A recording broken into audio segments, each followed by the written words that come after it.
तंत्रज्ञान क्षेत्रासाठी 2025 हे वर्ष महत्त्वाचं ठरलं, कारण वर्षभरात अनेक नवीन गॅजेट्स लॉन्च करण्यात आले. सॅमसंगने 2025 मध्ये पहिला ट्रायफोल्ड स्मार्टफोन लॉन्च केला. सॅमसंग गॅलेक्सी झेड ट्रायफोल्ड उघडल्यावर 10 इंचांचा डिस्प्ले दिसतो. 10 इंचांच्या स्क्रीनवर तुम्ही एकाच वेळी 3 ॲप्सचा वापर करू शकता. दुसरं युनिक गॅजेट आहे Lenovo ThinkBook plus general 6 rollable. हा जगातला पहिला असा लॅपटॉप आहे ज्यात 14 इंच OLED स्क्रीन बटन दाबताच 16.7 इंचांपर्यंत रोल होऊ शकते. तिसरं गॅजेट आहे AI smart glasses.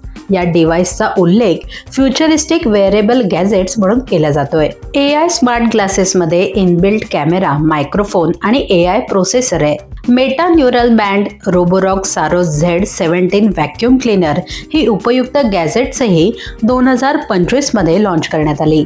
IPhone air हा आत्तापर्यंतचा सगळ्यात स्लिम आयफोनही यंदा लॉन्च झाला. आता 2026 मध्ये कुठली गॅजेट्स लॉन्च होत आहेत हे पाहावं लागेल.